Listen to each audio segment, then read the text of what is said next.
आज की इस वीडियो में मैं बात करूंगा ईवाई की हायरिंग अपडेट्स के बारे में। दो अच्छे मेरे को हायरिंग अपडेट्स मिले हैं जो मैं आपके साथ तुरंत शेयर करने वाला हूं without wasting a single minute. पहली हायरिंग अपडेट के बारे में बात करता हूं which is associate software engineer GDSF02। और इसी के साथ साथ आपको डिस्क्रिप्शन में एक लिंक मिलेगा जो कि एक डॉक्यूमेंट का है जिसमें भी सेम यही कोड लिखा है GDSF02, क्योंकि मैंने ये वहीं से कॉपी करके डाला है। अब इसमें ना आपको क्लियरली मेंशन्ड है, यहाँ पे कोई वेबसाइट नहीं, कोई ऐड नहीं देखना, मैं आपको फ्री में ये चीज दे रहा हूँ और ये चीज जरूर ले लेना। Skills you need to learn, इस पर्टिकुलर पोस्ट के लिए आपको क्या क्या स्किल्स सीखनी पड़ेगी वो इस डॉक्यूमेंट में है। SDLC software development life cycle जो कि एक बहुत बड़ा टॉपिक है इंजीनियरिंग में, वो आपको कैसे सीखना है फ्री में। वो नॉलेज ऑफ प्रोग्रामिंग लैंग्वेजेस कहां से फ्री में सीख सकते हो वो, और नॉलेज ऑफ डेटाबेस जो आपको कहां से मिलेगा वो भी मैंने इस डॉक्यूमेंट में मेंशन कर दिया है। इसीलिए ये डॉक्यूमेंट इस पर्टिकुलर पोस्ट के लिए बहुत ज्यादा इंपॉर्टेंट है। सबसे पहली बात, आप कहां से सीखोगे उसकी सारी रिसोर्सेज आपको मैंने दे रखी है, ठीक है। Software development life cycle SDLC आप कहां से, आप एक्चुअली SDLC तो बहुत छोटा सा टॉपिक है to be very honest with you. Basics पे अगर जाओगे तो बहुत छोटा सा टॉपिक है कि पहले रिक्वायरमेंट गैदर करनी होती है, उसके बाद वो लाइफ साइकिल, उसमें बहुत सारे मॉडल्स आते हैं, waterfall model, spiral models. Engineering अगर आपने कर रखी है तो आपको ये चीज पता होगी, ये सब इसी के पार्ट है। तो आप चाहोगे तो 2 या 3 दिन में SDLC तो अपना कंप्लीट कर सकते हो, तो वो यहाँ से सीख लेना।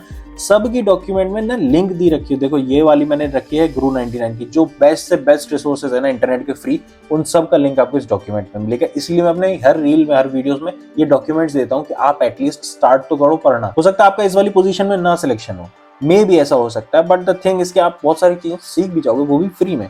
इसके बाद प्रोग्रामिंग लैंग्वेजेस में जो उसमें मांगा गया है कि ऊप्स के कॉन्सेप्ट, अगर आप ऊप्स के कॉन्सेप्ट की बात आती है तो सबसे पहले आपको C++ उठानी चाहिए, जावा नहीं उठानी चाहिए। जावा C++ काफी हद तक सिमिलर है बट बिल्कुल सिमिलर नहीं है, ये बहुत ही कॉन्ट्राडिक्टरी बात है। बट स्टिल अगर आपको ऊप्स कोई कॉन्सेप्ट सीखने हैं तो आपको C++ सबसे पहले उठानी पड़ेगी। उसके बाद error handling, file handling, libraries, ये सब सीखने के लिए मैंने दोनों की अलग अलग लिंक दी हुई है। एक यूट्यूब की लिंक है, एक W3 स्कूल की लिंक है, ठीक है। डेटाबेस नॉलेज पूरा कहाँ से सीखोगे वो भी मैंने सारे रिसोर्सेज डाल के रखे हुए हैं आपके लिए। और इंटर्नशिप हैंड ऑन प्रैक्टिस अगर आप कर सकते हो तो अच्छी बात है, वो तो मैंने ऐसे ही इंक्लूड कर दिया फालतू। उसके लिए मैं रिसोर्सेज उसमें भी फ्री कोड कैंप का डाल के रखा है, अगर आपको प्रैक्टिस करनी है उसके लिए है, इसको इग्नोर कर देना। बाकी ये डॉक्यूमेंट आपको पूरा बता देगा जो एसोसिएट सॉफ्टवेयर इंजीनियर की हायरिंग है उसके लिए आपको क्या क्या चीजें सीखने की जरूरत है। अब आ जाते हैं इसमें अप्लाई कैसे करना है। सबसे मेन इंपॉर्टेंट बात तो ये है कि अप्लाई कैसे करना है। देखो, जब इस पेज पे आओगे डायरेक्ट इसी का लिंक दिया हुआ है मैंने, तो जस्ट आप अप्लाई के बटन पे क्लिक करना। इसमें अपने क्रेडेंशियल्स भरने, फॉर एग्जाम्पल मैं अपना नाम भर देता हूँ। उसके बाद आपको यहाँ चेक बॉक्स पे मार्क करना पड़ेगा एंड सेकंड वाले चेक बॉक्स पे भी मार्क कर देना। अगर आपको नहीं करना है तो कोई जरूरत नहीं, मैंडेटरी नहीं। क्रिएट अकाउंट पे जस्ट क्लिक कर देना और देखो अपने जीमेल खोल लेना। जैसे मैंने अपने जीमेल खोल के रखा है, इन्होंने डायरेक्टली मेरे को मेल भेज दिया। जस्ट मैं इस पे क्लिक करूंगा और मेरा अकाउंट ओपन हो जाएगा। अब अकाउंट ओपन करने के बाद आपको ये फॉर्म डायरेक्टली आपके मेल के थ्रू खुलेगा। अपने फोन से कोशिश मत करना, ये चीज अपने पीसी से ही करने की कोशिश करना।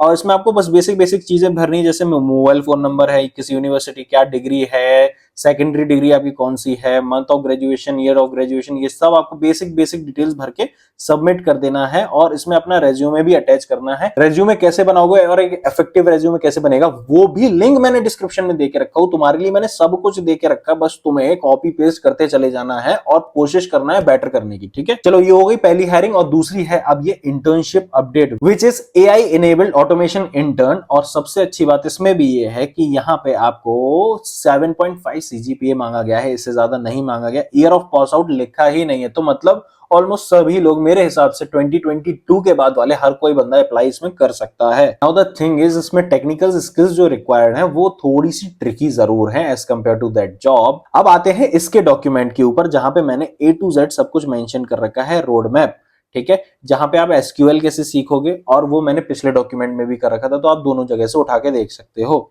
ठीक है। इसमें मैंने SQL के अलावा पाइथन भी डाल के रखी हुई, क्योंकि ईवाई की उस वाली ओपनिंग में पाइथन भी मांगी गई है। Problem solving and code logic building भी इसमें है। और पूरा डेटा A to Z आपको क्या क्या चाहिए सब कुछ इस डॉक्यूमेंट में है। अप्लाई करने का प्रोसेस बिल्कुल सेम है। आपके पास मेल इस बार नहीं आएगा क्योंकि आपने अकाउंट ऑलरेडी बना दिया है। अगर आपने अकाउंट नहीं बनाया है, इंटर्नशिप के लिए अप्लाई कर रहे हो, तो फिर आपको सेम प्रोसेस करना पड़ेगा। उसके बाद तुरंत आपके पास जीमेल पे वो फॉर्म खुल जाएगा। अपनी बेसिक डिटेल्स भर के अपना रेज्यूमे अपडेट कर देना।